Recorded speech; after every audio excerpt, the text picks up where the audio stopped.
All right, now we're recording. Look at that. In high definition. What is that? Is it 99.9? Is that 4K? It sure looks like 4K. Is it 5K. I think it's 5K. Is that 5K? Yeah. Is it 99.9 or is the tag? Was the tag? No, I think we are 99.9. This is possibly the last. It was supposed to go 99.1, 0.2, 0.3, but that is not what happened. We just do addendum. Hey, did you guys see the news about Homeland Security saying DJI drones might be spying on us? If so, it's no big surprise that something with a camera and wireless connection is spying. Somebody asked that on the episode before this one. Yeah, I saw it, but I didn't take that from that. I thought it was more like your credit card information might not be secure. Because to use any DJI, like I just got DJI action cameras, and while they're supposed to, they seem to do everything GoPro does. The cool thing about them is they also have a front screen, so if you're using them for, you can see what's in frame. Whereas the GoPro, you can't. When it's faced at you, you can't see what you're recording. And it does some other shit that the GoPro doesn't do. But you have to link it to your phone. Like, you have to. The camera would not turn on. I could not make it record until I linked that motherfucker into my phone. So there might be something to that. I don't know. It'd be nice if somebody came out with some products as well as, on par with DJI. It'd be nice if somebody offered a drone that was like that. But DJI fucking owns that market right now. The other thing, too, is, should that be new information? You don't own a piece of modern technology that is not spying on you. Yeah, you want to worry about spying on you. You guys are all about, everybody's all about 5G. 5G, your fucking refrigerator, your light bulbs, everything will be spying on you. They were just talking about, I can't think of the name of the TV. It's not Sony TVs. Samsungs, all the smart TVs. It might be Samsungs, but they were talking about how those TVs, even when you turn them off, are always listening to your room. The Defense Department came out and did a whole thing about do not have any conversations in any rooms with TVs because the TVs are always listening to you. And if you have a smart TV, not only is it listening to you, but the camera can be accessed anytime it wants to be accessed. So you just got to assume that any piece of technology you have is spying for somebody, whether it's the Chinese or fucking... And they have batteries and capacitors, so just because you unplug them, that doesn't mean shit, That doesn't mean shit, yeah. So you got to assume that every piece of technology you have is spying on you or somehow trying to manipulate you in a way that is either globalist in nature or product in nature. So, I mean, that's the big thing. DJI is probably just listening to everybody so they can go, I told you the front screen was a good idea. Everybody loves it. Maybe. I mean, the thing you have to think about is when we think about things from a world perspective, we're thinking about it from an individual aspect. So we think about, are the Russians spying on me? If we think about it from an individual aspect, but when you're talking about DJI, there's 1 million of those products within the United States. If all those products are sending hours upon hours of data back to China, they don't even have the infrastructure to sort through all that material. It's the same way with the NSA. The NSA is collecting billions upon billions of fucking pieces of data points, and they're actually storing it up in Utah in just fucking huge servers that look like giant buildings. They're just storing. And I know you're going to tell us that program's offline. That's only because they came up with a newer. No, they're still doing it. They're storing all that information. And it's not just Utah, Idaho too. Because they don't have they don't really have the capability to go through all the information. But if they store the information, then they can go when, Boo-Boo-Loo-Foo-Foo pops up on the radar somewhere, they can go, hey, look up all Boo-Boo-Loo-Foo-Foo shit. And then they're going to be like, oh man, his fucking Sony TV caught him in the bathroom doing some crazy shit. You guys are going to love this. That's what they're doing. So they don't have the data to actually be like... They have the data. They don't have the analysts. They don't have the analysts or the computer program to analyze all that information. Yeah. It's still needle in a haystack, but it's just them collecting it. You have to understand that it's coming. It's all about the collection. And really, what's their issue? They don't want dudes on base flying those drones because they might be seen. I mean, the Chinese they don't give a fuck what's going on the compound here. Yeah, I mean, the Chinese aren't going to be like... I would be more worried. If that's your concern, you should be more worried about your local being able to access your shit. Not the Chinese. The Chinese don't care what's happening here.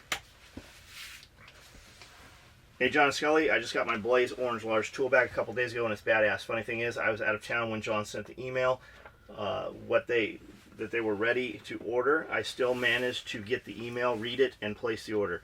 Makes me wonder what is so hard about ordering from y'all.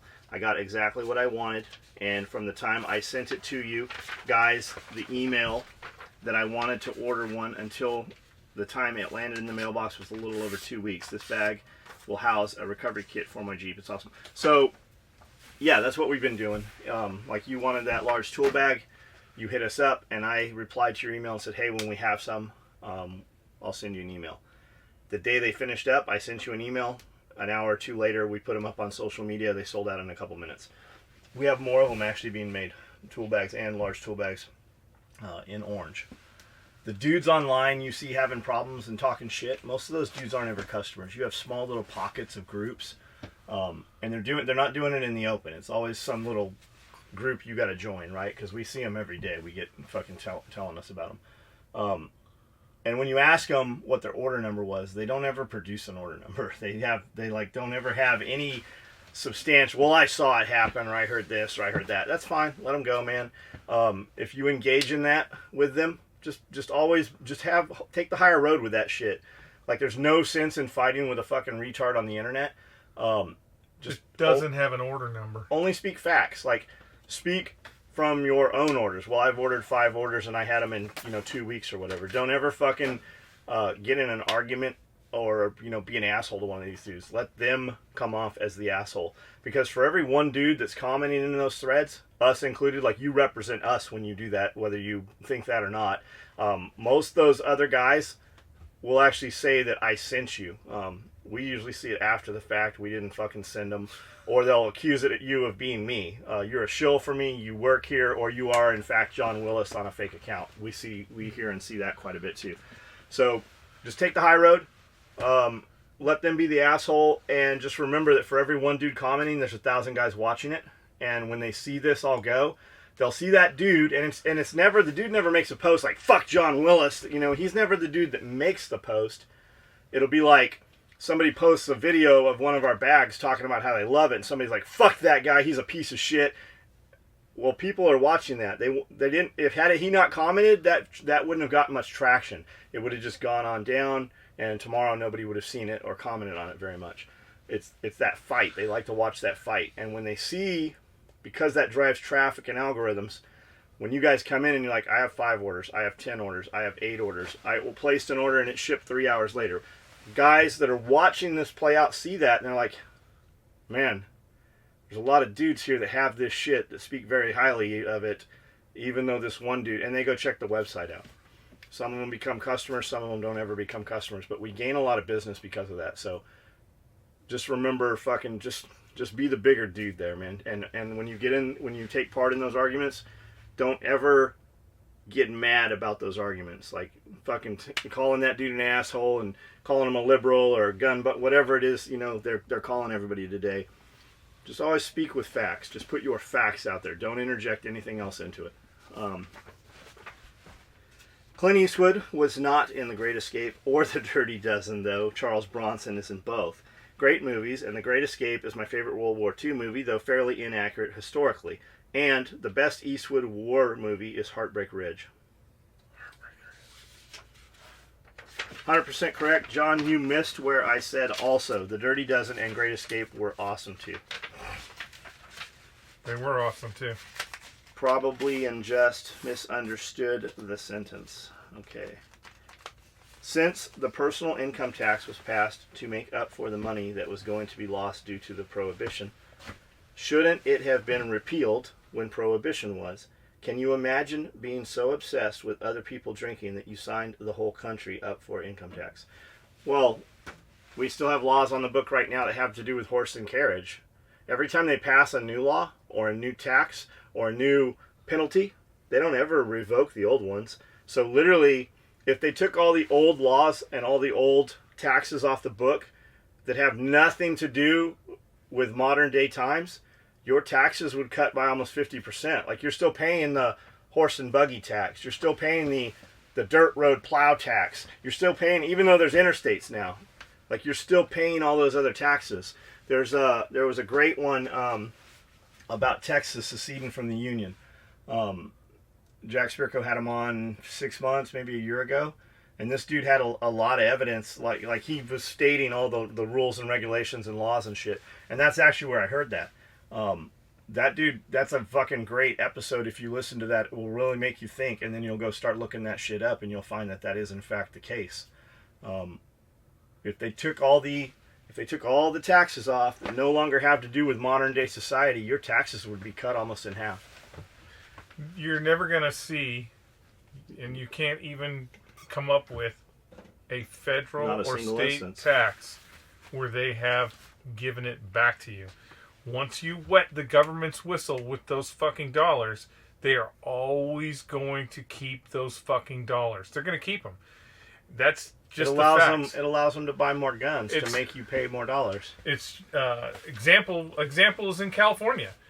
This is how fucking dumb California is. Gary Newsom is going to set up a fucking team of scientists to figure out why gas is so expensive in California when it's the fucking taxes that you've levied on it. 80% of your cost at the pump is same taxes. thing, by the way, he's doing the same thing with the homeless problem in California. He's going to set up a task force to figure out why they have homeless in California. It is the people that are governing you. They are fucking idiots. You voted those people into office, and that's what you're always going to get is idiots. And they are going to become rich. They are going to become rich. Gary Newsom, that's the little black guy that was in the TV show. No. Three's Company. What? No, that's not Gary Newsom. Coleman. That's Gary Coleman. Gary Newsom is who's Gary Newsom? He's the governor of California, and he's a complete idiot. Where'd he come from? California. California, yeah. So it's not like he doesn't. Well, that's the thing. When you're at that level, you don't fucking have any clue how you're getting rich. You just like getting rich. Even though you're taxing the shit out of your own fucking state, and you're not taking care of anything that is necessary to take care of. All those gas taxes were passed to fix roads, and they are not using that money to fix roads. They're using it to grease their own fucking pockets. Because you think about, just go ahead and do a little Google search of how much fuel the state of California uses every day, and then times that by the 56 cents in tax that's on your fuel, maybe even more now. That's how much your fucking government's taking every fucking day on fuel taxes. And they're not using that money for roads. There used to be a thing at the pump. It used to tell you... right on the pump. It used to tell you how much was actually the petrol cost and how much went to federal tax and state tax and local tax. 80% of your fucking gas price was taxes. Yeah. That's unfortunately, you're not going to get any of that tax money back. Once you let the government get involved, they're going to keep that money because they have figured out a way to spend it without it going to the place that it needs to go. That's why you need to look into California. If you live in California, look at the fucking general fund. That is where they're robbing you. What is the general fund? The general fund. Well, let me tell you. Yeah, the general fund is funds that they steal from taxpayers to put in their own little programs, which means their own pocket. They can spend it on whatever they want. So they don't have to spend it on, it doesn't have to be spent on education. So your road taxes don't fix your roads. Yeah, it doesn't have to be spent on roads. It can be spent on whatever they feel like spending it on. Do you think that they should be allowed to do that? That they should be able to just take your tax money and be like, you know what I want to do? I want to build a section of train track that will never fucking get used, and I'm going to give all that money to Dianne Feinstein. Whose husband is going to build the railroad. Whose husband was supposed to build this fucking railroad that goes nowhere. They spent $4.5 billion already on it? Yeah. And now it's just never mind. We're not gonna build it. Keep in mind they built it in these rural locations. They built it because they couldn't put it in these big places because they were never going to do it. So they thought they'd build this shit and go, well, we already have it. You have no choice now. You have to let us have the beginning and the end.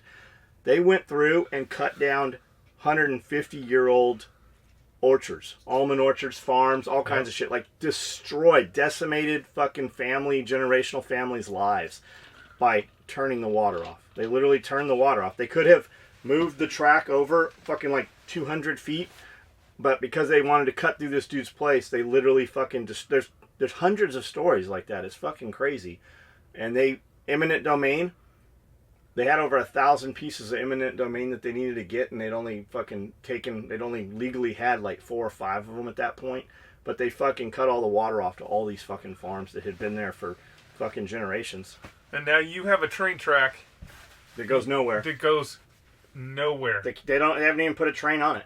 There's not a fucking nowhere. There's no beginning and end to it. What do you think a shooting blanket is? What, a shooting blanket? Yeah. You know, I instantly pictured a poncho liner, just something that you could just cozy up in. So while you're waiting for you rub it around on your lips and just lay there as you're getting ready to kill Osama bin Laden. Did you ever fall asleep behind a rifle? Did I ever fall asleep behind a rifle? Yeah, probably 100% I did. Yeah, probably. Yeah. It's a shooting, man. He wants. No, it's not on here. Dude emailed me. He's like, "Hey man, what's up with this order? It's just waiting on this shooting blanket." I just kind of giggled when I heard it. I'm like, I gotta ask Jeff what he thinks a shooting blanket is. Yeah, I see something really comfy. You know, I see something really comfy and like a poncho snuggly. Yeah, made out of the combat cocks instead of that silly, or a topographical map of the compound. That would be kind of cool. A topographical map of Camden. Yet it has no fucking elevation rises.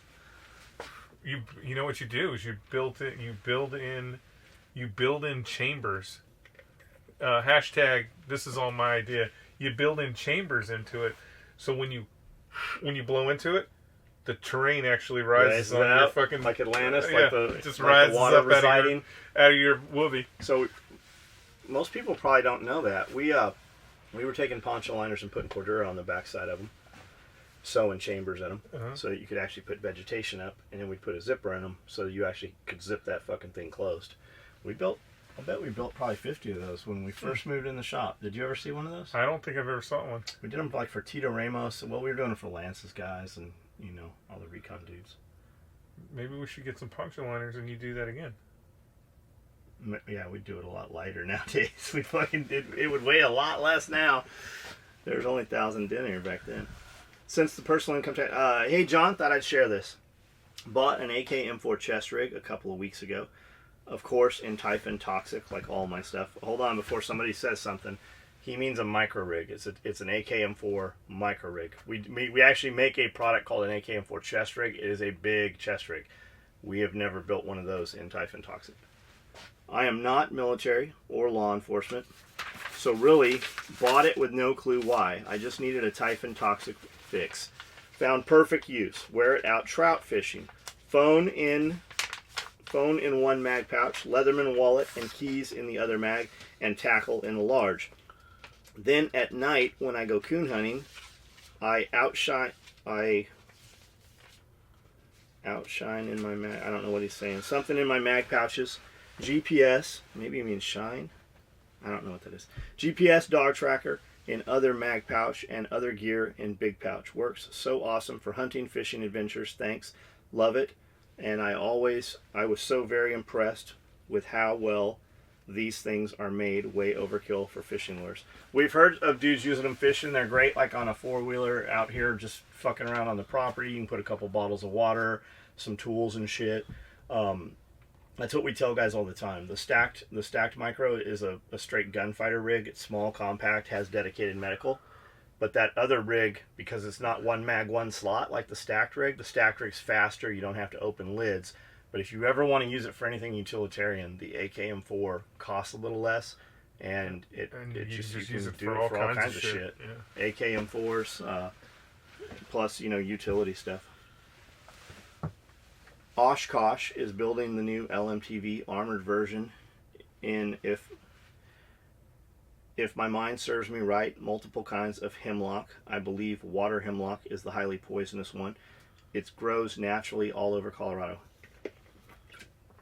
What is mistletoe? I mean, it grows in the tree. Is it like a moss or something? I don't know what. It's got to be a fungus. We got some shit growing like on the ground out there by the trees that looks like mistletoe. On the ground? Uh-huh. Because for some reason, it's super humid up there. There's all kinds of moss and lichens and shit growing. Like, tons of it up there. Like, fucking, like, moss you can just put your hand through. The dirt at the top corner of the hill is very fucking different. That little microclimate right there. Sensible Living podcast and blog. We'll have to check that out. I don't know who that is. So I ordered my first SOE product, the 1.5 Low Pro EDC belt. It was my reward for paying off my wife's medical debt. I don't understand these people that bitch. It states when you order 8 to 12 weeks. Do these cunts not know how to read, for fuck's sake? That right there told me I may have to wait, and I was cool with that. But the next morning, I got an awesome email. A box of American-made badassery has been sent. Thank you for being awesome. I can't wait for it to get here. We're putting away 30% of our income every month, so that's we good. Can buy. Yeah, that's a fucking big that's number. Good. You always hear dudes at 10. 30% is fucking great. That's good. Of our income every month, so we can buy property in a cabin in Idaho. Goal is 30 to 100 acres. The cool thing about Idaho, depending where you buy in Idaho, or even Tennessee here, Idaho, Montana, Wyoming, you buy 30 acres. The dude next to you, the 1,000 acres next to you, he's probably not living there for the most part. Like, when you buy that property that backs up there, there's not a lot of dudes that, I mean, it could have changed. Those properties are getting real expensive because people are fucking vacating California. So that's what Chris said. Like, yeah, they're getting real expensive because people are vacating California. Yeah, so. Wyoming is the new Colorado. One last thing, I have listened to the Survival Podcast for 3 years, and it was Jacked who tuned me into your show, and haven't been disappointed. Keep it up. Look forward to doing business again, which I will. But better yet, sending others I know to do business with you as well. Thank you, 3M, also known as Michael Malcolm McGregor. Dude, thanks for trying us out. Thanks for being here. All we ask is that you just send somebody, man. If you hear something in one of these podcasts or in one of these videos, and you're like, so-and-so needs to hear this, just take note of what time it is. Send him a link to it and just go, hey, man, just skip forward to, this part right here, minute 22 or whatever. And just send us some friends. That's all we ask for, man. Good on you for the 30%. I listen to Spearco's show every day. I try to maintain 25,000 rounds of sorted calibers in storage, which is nothing in retrospect, but it is all I want. It's all a want to try and bug out with. I rotate my stock for practice, so sometimes I have a little less, sometimes a little more. That's pretty good. I'm at a point right now where. Well, you're 100 years old. You're not bugging out. It's Firebase Gloria. I mean, my ammo and me are not bugging out because the hardest part, and this truly is the hardest part. Deciding so if a tidal wave was coming, right? So let's just say a tidal wave. My problem would be, who do I save? Like, I think when the water receded, and you found me in the mud, I'd probably have like this, and then the safe would be open, and I'd just be looking in the safe. Yeah, I don't know. I don't think I could leave anybody behind. You wouldn't get in the safe? It worked for Indiana Jones.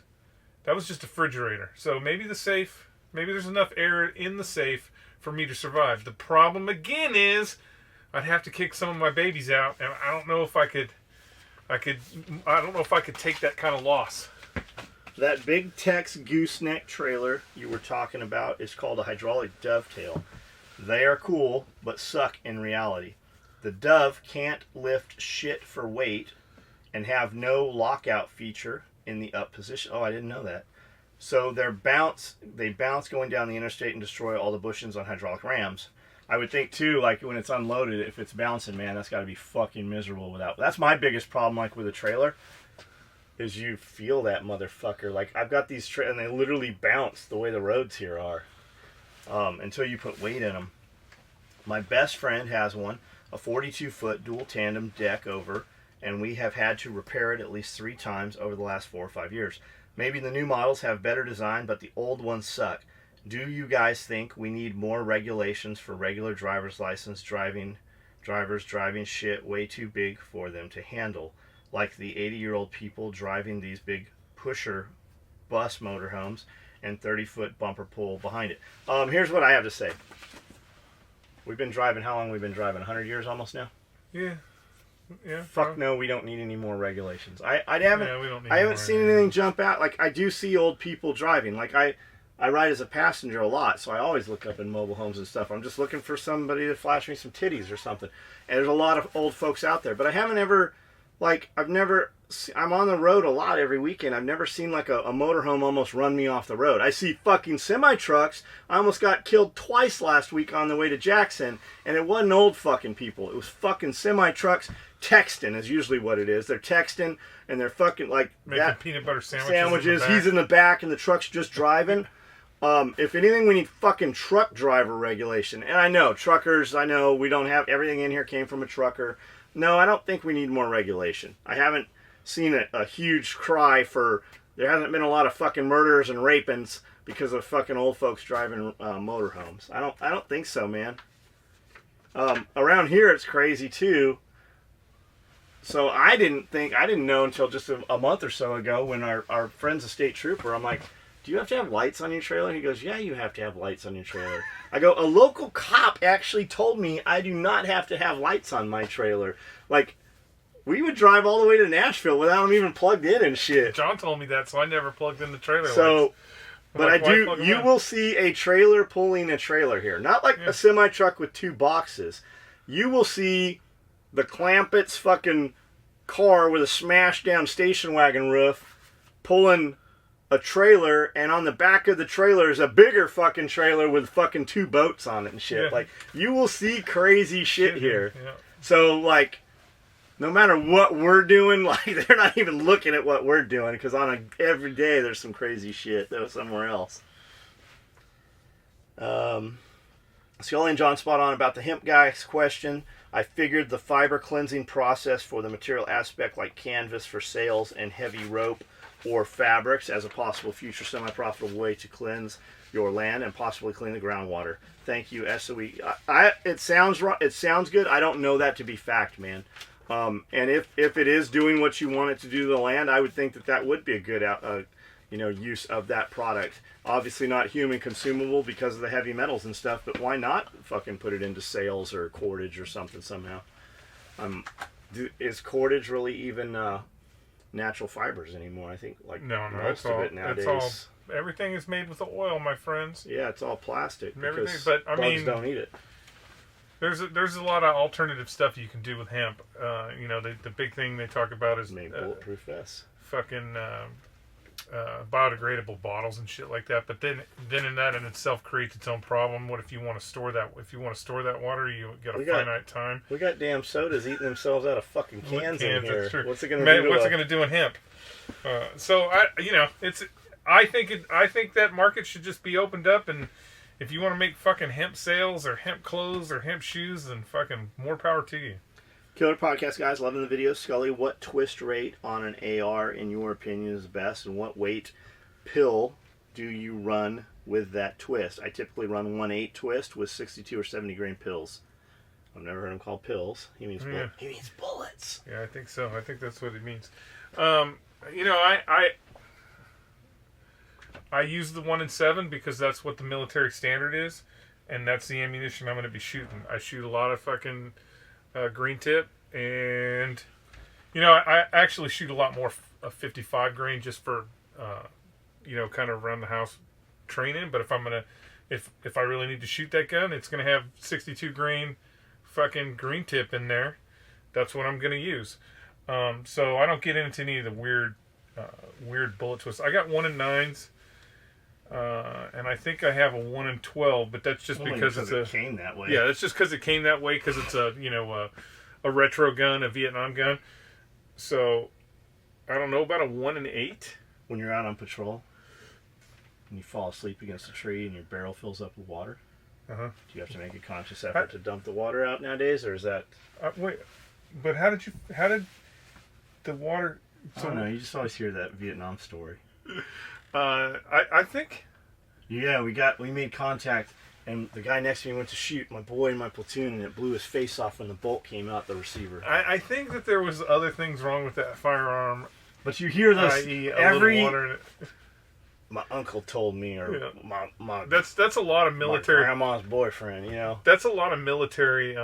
Just passed down bullshit. Yeah, it's just a lot of military passed down stuff. Like the way we, I don't think they do it as much as they used to do. Like when I first came in the Marine Corps, would have been SP1s, right? Yeah. And then they issued those little condoms that went over the barrels. Yep. When I first came in the Marine Corps, every fucking week you clean. I mean, 3 times a week you go to the Army and clean your rifles. So much so that the guys that were in the boat company guys cleaned their rifles so much that they had chrome rifles. Like when they pulled their rifles out, you're like, the fuck are you even doing? They wore the bluing off all their rifles just cleaning them. And what most people in the military don't know, because we're terrible at this, is that the only reason why we used to clean our weapons so much is because the ammo and the powder primer was corrosive in the old ammunition from like World War II. 5.45 shit. Yeah, it was corrosive. So you had to clean them or they would fucking rust terribly and be, you know. Can't you just spray Windex down when you're done shooting it and neutralizes the corrosion? No, what you do if you're a smart Marine, you pull the Vinnie Palucci. Just every time they do a weapons inspection, you spray paint your weapon black. I didn't know that was Vinnie doing that. I heard that. I didn't know that was Vinnie, though. You just spray paint your weapon black, and then they look at your rifle, and they're like, God damn, this thing's brand new. I don't even need to look at this. You spray paint it black. So like on a AK-74, right? Uh-huh. That's all still corrosive, for the most part. For the most part, yeah. I think they're still using. So when you go out and shoot it, I'd always heard that you can just spray Windex down the barrel, and that'll kind of like neutralize. Well, it's because of the ammonia that's supposed to be in there. So you can just pee on it. I wouldn't recommend that because you have a lot of salt in your urine. That's generally the answer for most ailments, is just pee on it. Or Windex. Yeah, it has to be somebody else's pee, though. Yeah, it's always advisable to use somebody else's pee. And it has to be a stranger. Like, you can't have met him. You can't have used that piss more than twice. If the jar of pee is cloudy, it's not just pee. Gransfors Bruk axes are the best axes, hands down. Still hand forged, too. Will he be at Blade Show? If you're worried about the cloudiness, just refrigerate it. We should do that. Fill up a bunch of bottles of something and just piss on them. Fucking see how long they stay in the fridge. Nobody would want to mess with them. Did he say something about 475 line bow? That's a monster of a cartridge when it comes to recoil. 454 Kasul is all I want. Is he talking about that Webley's coming or whatever? Webley, or is that what fucking is he talking about? Jacob? Oh, probably he is talking about Jacob, because those are all African cartridges. If you're gonna fucking go hunt African or hunt, you don't need such a big cartridge to hunt Africans. You don't need fowls for the other. But yeah, if you're gonna hunt big game, you got to take those big cartridges. Skully was talking about buying ammo in bulk. On 9/12/2001, a guy I know ordered 5,000 rounds of 5.56 ammo from a website, not sure which one. He got a call from the main post office in town about a week later. They asked if he could come down as his package was damaged.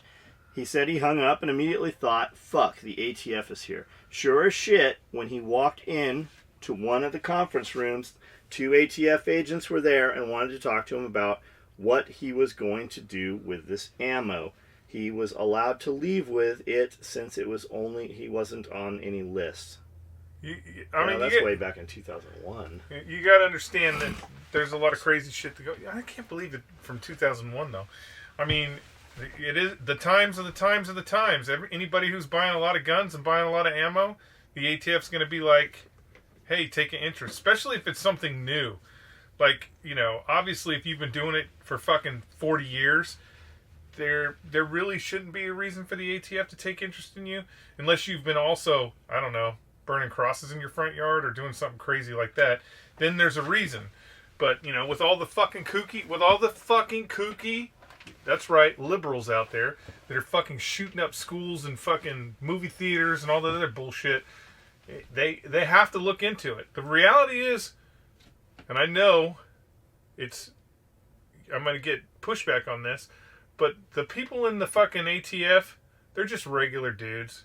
And if they happen to be in your world just answer their questions, explain it to them. You're going to be fine. Unless you're doing something stupid. If you're doing something stupid, well then that's your fault for doing something stupid. Don't mail order ammo.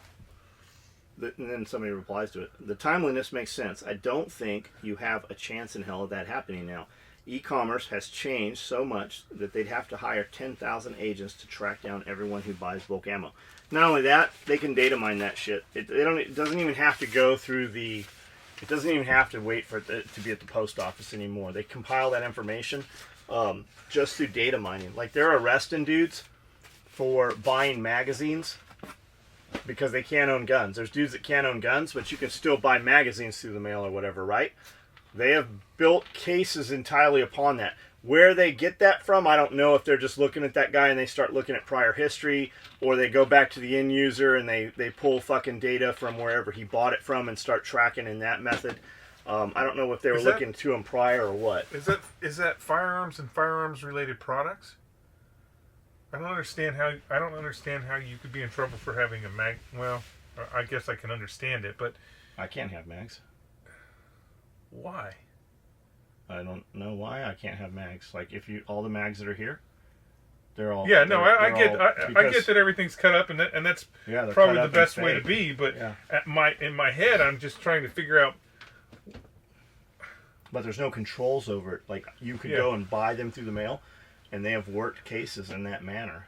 No, I know, because my neighbor came... They're busting dudes, because if you're buying ammunition through the mail, you obviously have that gun that goes with it. Well, I assume you do. I get the ammunition.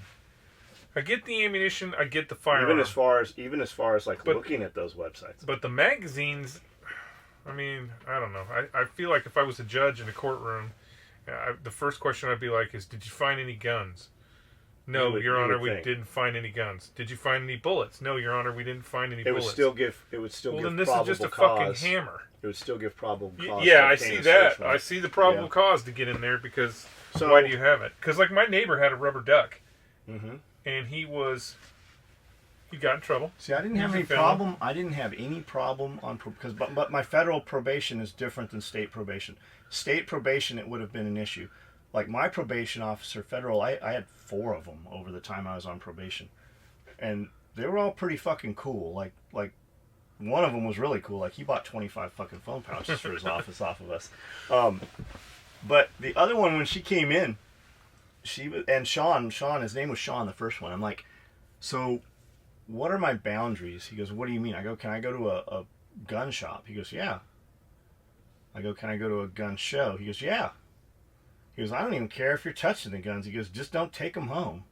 I said, what if somebody brings something over to work on? He goes, I don't have a problem with it, man. So, I mean, a lot of it will be interpretation, right? That's kind of the way it's possession. Go to look at your... He's like, just don't be shooting them, is what he said, basically. So, okay, whatever. But why even take it that far? Like, why let it... Yeah, all you're doing is opening the door. If you assume that you are going to be photographed everything you're doing, if they don't have the picture, then it can't be fucking misinterpreted. So... but she didn't have a problem with rubber ducks or airsoft. Like, I had no issues with fucking having airsoft rifles, to make slings with and shit. Like, the whole time they'd come in. She'd come over there and there'd be fucking team dudes there and shit. She's like, who are all these guys? I go, they're SEALs. She's like, right, whatever. And I'm like, no, really, this is the whole fucking platoon from SEAL Team 3 or 7. And after the first couple times, like, I don't think she really, believed me at first. Like, because from the outside looking in, a dude that sews and... the shit that she's like, how'd you buy this? Where's this coming from? I'm like, you want to see my bank records? Like, it all went through the bank account, that kind of shit. And after the first couple visits, she's like, whatever. Like, she hadn't seen anything like that. Because I'm like, you're gonna see some crazy shit. Like, I'm sure though when you're doing probation, when you're doing probation checks, I'm sure it's pretty rare. That it's not a shit bag. That it's not always there's not a scam going on. You know what I'm saying? Yeah. I'm sure it's pretty rare that you're like. I'll bet that probation officers, and maybe I'm wrong, but I bet probation officers don't run into a lot of guys that are that are doing the thing they need to do to get right. Right. You know, I may be wrong, but I think that they're probably just When a lot of guys that are just fucking. So I had to go to probation the very first time, right? I got out of the halfway house. I had to go to the probation or I got to the halfway house. I had to go to probation like a day or two later, which was downtown in this big ass tall glass building, kind of like by Seaport Village, kind of. So I'm in the elevator going up, and this chick's literally like, "Do you want to fuck?" I'm like, no. Like I think I had Amanda with me. I don't remember if it was Amanda or might have been somebody right before I met back up with Amanda. But I was there like with a chick. Like she was parking the car and coming upstairs, and there's a chick in the elevator who she was a little rougher. She'd probably just recently got home too, but that bitch was like straight. Hey, you want to hook up and fuck later? Like, I'm like it's a little bold, you know. Usually it's the other way around. So I get in, that stands out greatly. So I get in the office, and the office, like, it's a nice ass fucking skyscraper downtown. But when you get into that office, it's big. There's like leather chairs and a waiting room and shit, but there's like some bulletproof glass and shit right there. So I go back, and Sean's like, "Hey man, we gotta drug test you. I gotta do this twice. So do you want to just come back tomorrow and we'll just do it tomorrow so I can mark these 2 off and that'll just be it?" I'm like, whatever works for you, man. However we want to do it. He goes, so when we get in the office, he's like, "Hey, I don't usually read these files." He goes, "I just get these guys, I work these cases, we see you, once a week for a couple weeks, and then I see you every couple months."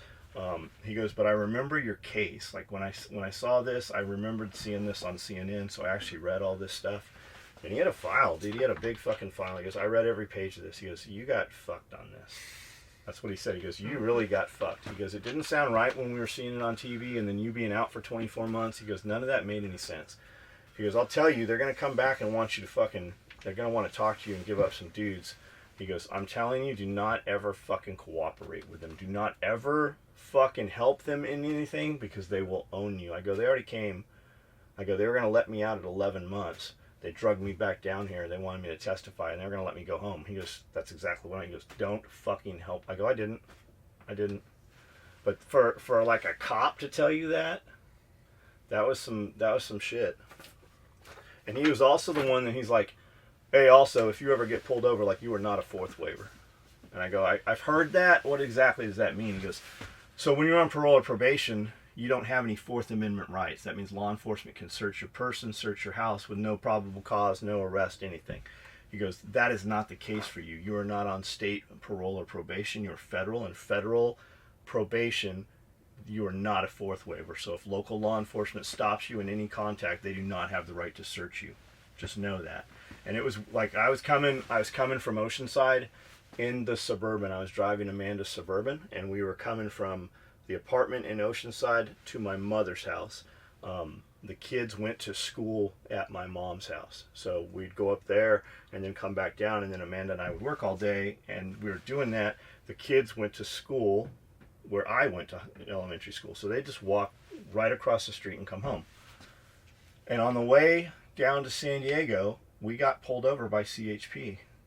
And I'm typically, both hands on the wheel, all windows down. He's like, "Do you know why I stopped you?" I said, "I don't know why you stopped me." And he goes, "Sit here." And he took my driver's license and insurance and registration, went to his car, came back like 5 minutes later. He's like, are you on parole or probation?" I said, I am on federal probation. And he said, "Are you a fourth waiver?" I said, "I am not a fourth waiver." And we sat there. That motherfucker went back to the car like 30 minutes. I guess he was just trying to confirm that or whatever. I don't know what he stopped me for. I don't know why they stopped me, but I think it was specifically they stopped me because they knew it was me. I don't know what the fuck that was about. And he's like, "Have a nice day." I go, "What did you stop me for?" And he didn't turn back around or nothing. He just fucking got in his car and drove away. That was the only law enforcement contact I had in a negative manner while I was on probation. X7 mil, and that was, what was that, 13 years ago at this point? 13 Over years ago. 13 years ago. So from my initial arrest when I was 17 and a half, and I know somebody's going to be like, "Well, then why did all this happen if you were a juvenile?" Because I was tried as an adult. And I put out time served. I spent like 6 months in Juvenile Hall.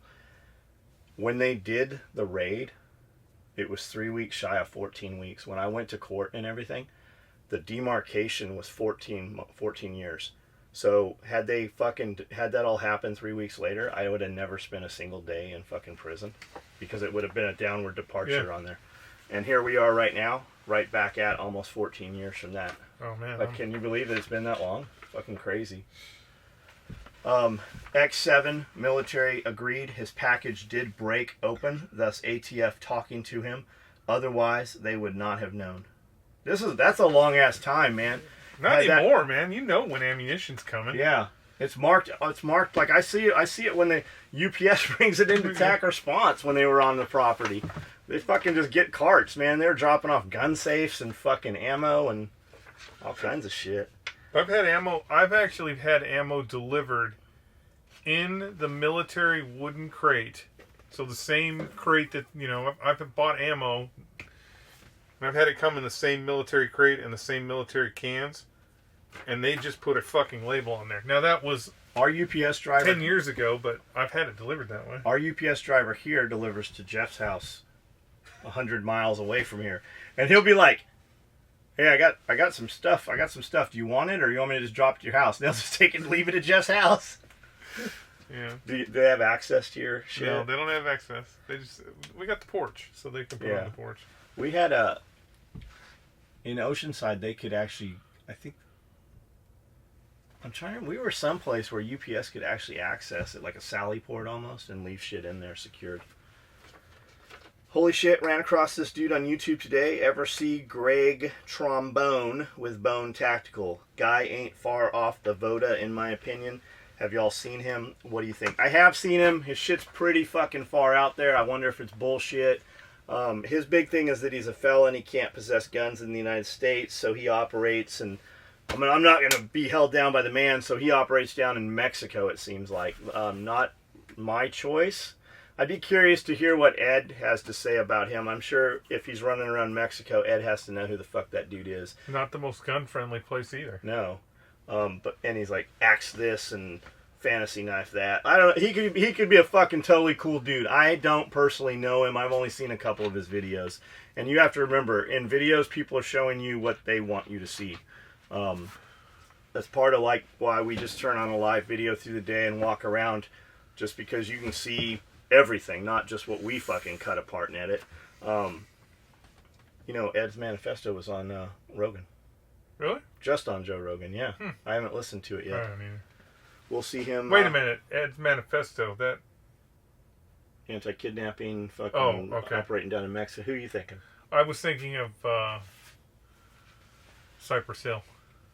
Who the fuck is Cypress Hill? It's a Cypress Hill. No, I know who Cypress Hill is. Yeah, one of the singers was on there, or one of the rappers was on there, and he was talking, and he's fucking...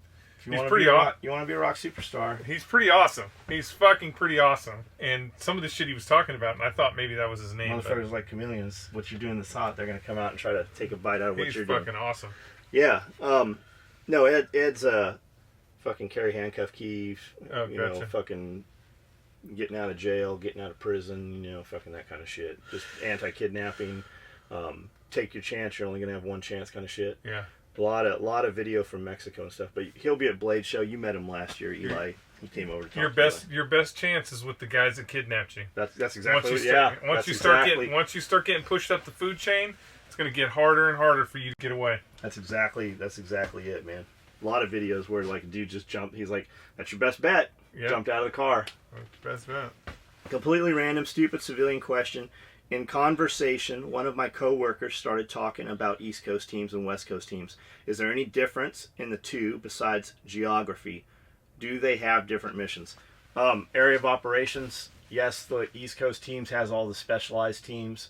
West Coast teams, it's area of operation is really what it comes down to. It's a difference between, it's really the difference between the amount of sunscreen or gold chains. East Coast teams, those guys are going to be wearing a lot of gold chains. West Coast teams, they're going to be buttering it up because they do a lot of surfing out here. That's really the biggest difference. And the East Coast, they wear their sunglasses like this, and on the West Coast, they wear them on the back of their head. So there are some tactical differences between the teams. And an older SEAL, he's going to have a Rolex. A newer SEAL, he's going to have a Citizen dive watch. Actually, it's a watch that leaks in the pool nowadays. Loom whatever, not Loom Tech either. Yeah. That other fucking one. It's just mission space. That's all. It's, I mean, you know, Do they run on East Coast Buds anymore? No, everybody goes to San Diego. Your serious hitters are going to be on the East Coast. So Dev Group or whatever fucking group they're calling them now, they're all East Coast guys. So that's going to come out of the East Coast, whatever that mission is. Same thing with the Army. Fucking Delta's on the East Coast. It's mostly surfing and fun times out here on the West Coast. I don't know about now, but the operational tempo for they call them the vanilla teams. The guys who have been at Dev Group, they're like, yeah, that's just vanilla teams. Fuck, it's a goddamn SEAL. I mean, there's only 1,000 of them in the whole fucking world ever. But the operational tempo, like when we were in San Diego, we were doing a lot of stuff with those dudes. Like they were at the house a lot. And it was like they were doing shit a lot. There was a lot of stuff you saw over in Ramadi that was happening. A lot of the movies and the books you guys have read. Those guys from those platoons, like when they came back, we were working with all those dudes. We heard every one of those stories before it was ever fucking written out. And those dudes were right back over I don't there. know about that, John. They pump those books out pretty quick. They're writing them. Yeah, do you think they write the book and then they act it out? Yeah, I think they're pumping those books and the workout videos out pretty quick. I don't think Galveston, Scott, he had all the workout videos. Man, and we were building gear for Scott in the fucking garage. Mikey, we built shit for Mikey out of the house, out of Mom's house. Holy shit, ran across there. We did that one. Steve Garuru. Sovereign citizen love it when the police bust their windows and they get tased. They scream for help. I don't get it. Help from who? Love the podcast. I saw this thing in Las Vegas. It was one of those, it was one of the cop shows, and they pulled this dude over, and it's like his name's like Ricky, and they all know him. Like before they pull him over because he has no license plate. Our dude just had a story just like this. No license plate, right? And so they know who he is. It's like, so the local cops are like, fuck, Ricky, you can't be driving on the fucking street with this bullshit. He's like, sovereign citizen, I don't need to have that, blah, blah. He's just going off on his little fucking tirade. And they're like, he goes, you can't arrest me. And they're like, you could just tell that these cops were like, oh man, we should just tase this guy and get it over with. I don't want to get him all over me. I know what they were thinking, because this is the reason why I don't have a badge and a gun, is I know what they were thinking. Man, the paperwork we're going to have to do over this stupid bullshit. And so they call Highway Patrol. The Highway Patrol's a little bit different. They like their ticket books and shit. So they impound his car and put him on fucking foot patrol. They put Ricky on foot patrol. So Ricky is on foot patrol. He's out. He's gone, right? He leaves. Boom. I don't know what real time is on TV, but by the next commercial break, they have got Ricky pulled over again. Same two cops, and this time he's on a motorcycle. Sovereign citizen, I don't need to... And so they're like... They should have bumped him over. Yeah, they're like, dude, you can't do this. Well, they're like, you can't. You are on public fucking streets. You have to have a fucking license. And I don't even think he had a driver's license. So Highway Patrol comes. And when Highway Patrol comes this time, he fucking ramps his whole thing up even more. And so the locals are like, you just see, the local PD cops, you just see them. They're just kind of like, sliding back towards their car as Ricky is just getting more fucking into the Highway Patrol guy. And then the Highway Patrol guy finally gets to a point where he's like, oh, fuck you, I don't even care about the paperwork, and handcuffs his ass and arrests him and throws him in the car and shit. But it's just, man, I love you, sovereign citizen. And why is it, I know about white privilege, but why is the sovereign citizen always a white guy? Why, what's up with you white guys that think you're fucking sovereign citizens? You're not. You are beholden to the crown just like the rest of us. It is always a white, it's always a white guy. It is always a white guy. Even when you look at, on the left side of the house when they're screaming, down with cops, it's always a fucking stupid white guy. All those fucking Antifa guys up there in Oregon, or is it Oregon? All the dudes screaming, running around with their little fucking masks on and shit, and their little hoodies. It's always a bunch of dumb white kids. All the dudes screaming about racism. It's always white guys. What's the podcast you guys keep mentioning that sounds like Subiko? Can't seem to figure out how to spell it, but would like to listen. It's Subihiko. Spirko. Spirko. Jack Spirko. The podcast is, and I say it every fucking time. I don't know how you don't know, Evan Dixon. It's The Survival Podcast. The Survival Podcast. You can find that at thesurvivalpodcast.com or any podcast app you can find it on. You can find it on Facebook. There's a private group for that you can join for The Survival Podcast. There's 2,500 episodes. If you're listening to one and you don't like it, just go forward or backwards, man. There's something for everyone there. It's great info. It's been around a long time now. Somebody answered him. Reed Spencer. Reed Spencer. Is that our Reed Spencer? Yeah, that's our Reed. Fucking little mongoloid. Okay, guys. Great as usual. John, what is the best way to introduce boy to weightlifting? Question for Skully. Since you worked for Strider, I have 3 SMFs and 2 SNGs. Is there some secret to not having the pocket clip beat the shit out of your pants pocket? No, there is no secret. What do you mean beat the... Yeah, wear fucking Katanikas. They're made for it. It has this flat spot right here. Yeah. Wear Culls. Although I have some custom mixed Striders that I can't wear with a fucking... Because it has this extra piece so that it doesn't beat the shit out of your pockets. I have a bunch of Microtechs I can't even wear in those pants. I have no suggestions for you. Get better pants and shorts. Start with Katanika. Sounds like a first world problem. As far as weightlifting, introducing them, I don't know. They used to say don't let kids weightlift till they're 16 because their plates they're not done growing and blah blah. I don't know, man. How do you con him into wanting to do it, or what do you want? Like take it slow, lift lightweight, get form, get his form down. Don't let him listen to a bunch of fucking dumb motherfuckers. Pick one trainer and stick with it. Pick one fucking person to tell you how to do your diet and do your form and shit, rather than running all over the place and getting a bunch of bad habits. I don't know. How do you know something's working until you've done it for a few months? Like, look for body changes. Don't just jump all over the place. I don't know, man. Hire a trainer, somebody you trust. What direction do you want to go? Do you want speed and explosive fucking energy? Do you want to be able to just be big, or do you want to lift a fucking lot of heavy weight? There's a lot of ways to get kind of to the same place. I don't know. Yeah, I don't know. I mean, find a reputable local gym. There's a lot of missing information. I would definitely. How young is your son? And along with weightlifting, man, I would definitely fucking just infuse in there stretching. Maybe jiu-jitsu, Brazilian jiu-jitsu would fucking be great for different aspects as well as stretching. Just, well-rounded. Like, you can do a lot of stuff and get really big or really fast strong, but there has to be self-preservation in there. We did a lot of dumb shit, when we were those fucking retards at 16, 17, and 18 at the gym. I don't know anybody who's lifted serious weight that has not had to have their shoulders worked on. Mine are both fucked up. Yeah. I bought specific different equipment. I have a whole fucking gym out there because my shoulder, and it looks cool. And so, I mean, I don't know. I would just, you have to know, you've probably given the best answer.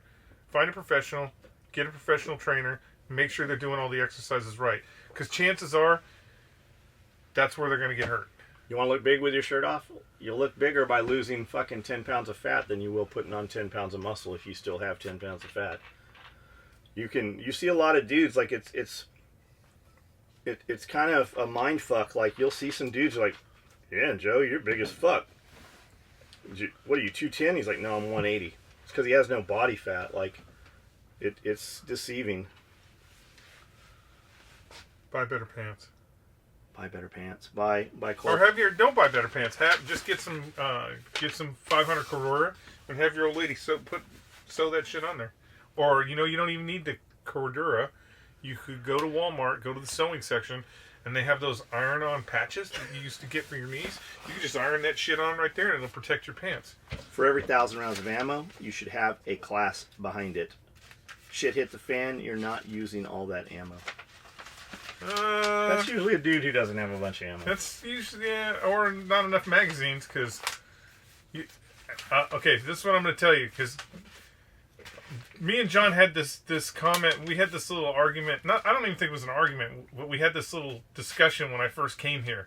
Because I'm looking at his shit and I'm like, What's up with these fucking gay ass micro rigs that everybody's wearing? Why is everybody just rolling with 4 magazines? What kind of bullshit is going on here? And he's like, everybody can't carry 17 magazines. Class rigs. Yeah, everybody can't have 17 magazines. It's for the classes. This is all I'm going to tell you. Just look up when you're thinking about how much ammunition you have. I want you to just look up the rate of fire of your weapon system. What your rapid rate of fire is and what your sustained rate of fire is. Just look it up. Almost every weapon system will tell you what sustained and rapid rates of fire are. And then what I want you to do is I want you to calculate that into how many minutes you will be in the fight. Because in a real fight... Well, most of these guys have convinced themselves that their fight is going to be one bad guy. In a real fight, even if it's one bad guy, if it's one bad guy that's gone to 5 of the classes that you've gone to, those minutes are gonna those fucking seconds that you have right here, because that's what they are. They're just seconds in here. Are gonna go fucking really fast. So plus all the when you're in a firefight, you don't have the repercussions that people have when they're in a firefight here. These most of our customers are not getting in firefights. They're getting in a gunfight. I'm just saying, if you need to, that's the thing right there.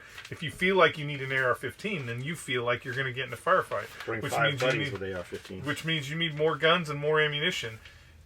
If you're just going to get in a gunfight, here's the truth to be told for this video. If you're just going to get in a gunfight, fucking 12 gauge shotgun is going to be way better than that fucking AR-15. Kind of gunfight you think Pat Mack could get in? A firefight. Yeah. Pat Mack's getting in a firefight. Yeah, so he's showing me his bags. He's like, this is my bag here.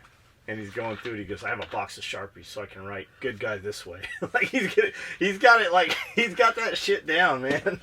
Good guy this way. Pat Mack's getting in a... I got 4 bottles of little vodka because you're really hurt. 3 for you and 1 for me. Come on. I would not say that Pat Mack would get in a firefight as much as I would say a firefight would get Pat Mack. I think you would just snatch the guns away from people. Yeah, honestly, if the shit hits the fan and Pat's standing there, he's gonna have your gun. When I start training, I'm just training to take slides off Berettas. That's it. That's all you need to do is take the guns. Be able to take the guns apart. Liberty Chick and I, along with the kids, will be seeing you at Blade Show. Don't know how much we will be buying. Don't worry about buying. Don't worry about buying shit. Just come to the show and walk around. The kids are going to have a great time. Don't worry about buying stuff. But the kids will be getting what they want at least. Hopefully, since we almost have the entire SOE Purple collection, I'll finally be able to get a multicam 3-day pack soon. Please hold off on anything purple for about a month at least. I really want a 3-day pack in multicam, but as long as you keep building shit in purple, it won't happen. I've decided to just display SOE's purple line. In a case of the living room of the house, we are going to be purchasing. You should, you know how you always see like the samurai suit of armor? That's what he should have. Oh man, that'd be cool. The whole stand of fucking purple. Purple gear. John, in podcast 99.4, you said Jimmy Carter was responsible for kudzu. In the 1960s, growing up in the South, traveling to visit relatives for summer vacation, saw kudzu on the roadside. Several internet sites credit attempts at erosion control of the Soil Conservation Service in the 30s and 40s. Well, that would predate Carter, wouldn't it? Could you provide more detail? I did not find any Jimmy Carter fingerprints. I know that he did a lot of stupid things. Just not sure he did this one. Man, that could totally be the case. I don't know why I have Jimmy Carter in my head. I don't know where I heard that as fact, but maybe I'm wrong. I want to say that I actually saw the story of... I'll see if I can find a fingerprint. I want to say that there is a Jimmy Carter connection. Did you know? But who knows? Maybe you're right. Maybe they brought it in the 30s. Either way, it's terrible. Did you know Coffee Logan? I did know Coffee Logan. Coffee Logan was always fucking very cool to me. My first run-in with him was at the SWAT Roundup in Pasadena. You remember that? Yeah. Cheney and all those guys. fucking hot out here. Well, everybody, the big fucking thing there was everybody was taking their armor out, and the SOTG and the Force guys were running full fucking kit with plates and everything, and all them SWAT cops were all pulling their fucking plates out, doing that rope climb and all them pull-ups and shit, and the monkey bars and all that shit. That was me and Travis at at that damn shoot in Wyoming. Like Proscop, it was the Proscopathon, we had extreme sniper challenge. We had all that shit, man. Dave, was it who was it? It was Dave Locke. Dave Locke, man. We were carrying everything, and then that dude shows up right behind us, and all he's got is his rifle, 6 rounds of ammunition, and a fucking stool. He's sitting down. He's like, "Man, you guys are carrying a lot of shit." He's wearing safari shorts. Yeah, who were the two the Team Armor like guys? I actually see I want to say it was like Robin Benincasa. Those were the I don't remember. It's not man. Robin and Mick Utterbuck were Eco Challenge, Team Eco Challenge for Mountain Dew. They were at the Oceanside shop quite a bit. I can't remember who those two guys, but they jogged the whole thing. Like those dudes, they were like fucking adventure athletes before there was an adventure athlete. Did you like his gear? I didn't like his gear. I thought our gear really stomped his stuff. Was he a competitor? Not really a competitor. Is he still around? No, he died in a terrible car accident. Ferrari in a 18-wheeler. Oh, okay. Has his company sold out or have that? So we know some dudes. I know the dude that was his right-hand man. I know like his dude.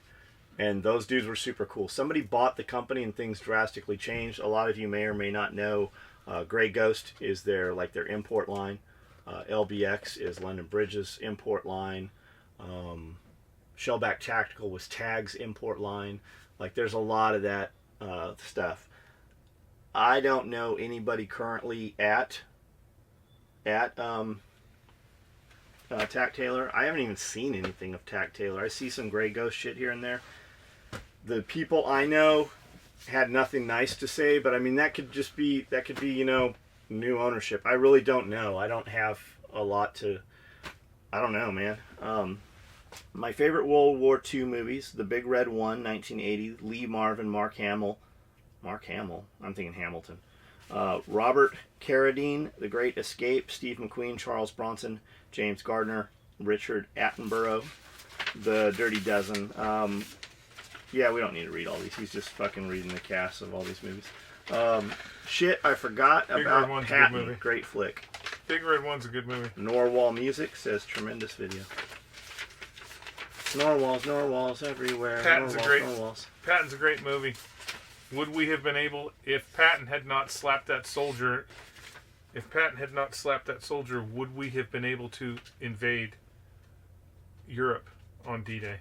Is that true? Yes. So the Germans believed that Patton was the superior general within the U.S. Army, but what they didn't know is Patton slapped a soldier who was shell-shocked, hit him on the head, called him a pussy, and Eisenhower was like, "You can't be mean to the soldiers." So they pulled him out of the invasion. They're like, "You are not going to be in charge of the invasion." So what they did is they put him in charge of this fake army that didn't exist, that was in a different place. Did he know he was in charge of a fake army? Yeah. Oh yeah. He thought he was done. They were actually going to fire him and send him home, but then they're like, "Hey, we can use Patton to be in charge of this fake army. We'll do all this shit, and the Germans will think that the actual invasion is coming from a different point." And they fell for the bait. And so they reinforced the area where they thought Patton was going to land, and did not reinforce the area where we actually landed. Did we leak info or something? Or did they? They just a fake army? In the old days. So all the OPSEC that we have, and we're like trying to be sneaky and crypto and all that bullshit. In the old days, they didn't have any of that. They'd just be like, "Hey, what's up over there? Okay, General Patton's going to be driving down to the field." So the Germans would just listen to it. Gotcha. So they just intercepted the traffic. They just intercepted the traffic. Gotcha. All right, we're at about 90 minutes. Oh, are we? Yep. Oh, that's crazy. All right, this is today's. Oh, that's today's. All right, guys. Thanks for watching. Go to the Amazon link down at the bottom of our page. Click on it. order all the dildos you can find. We won't know who bought them. We won't know who bought them, but just order them anyways because it'll be interesting to see Amazon's analytics go fucking bananas because all their dildos got bought. You should buy a dildo once a week and send it to your neighbor's house anonymously. See if they say anything about it. Would you know if you wait a minute if you sent a dildo to your neighbor's house? Yeah. Would you know they received it? Yeah. Would you if they sent it back to Amazon and was like, I didn't order this dildo? Would you know? Back. Yeah, it would probably credit. Oh, back. credit back. Yeah. I think you can send it as a gift as well, an anonymous gift. Anonymous gift. In which case you would have the tracking on it. You would know. It's awesome.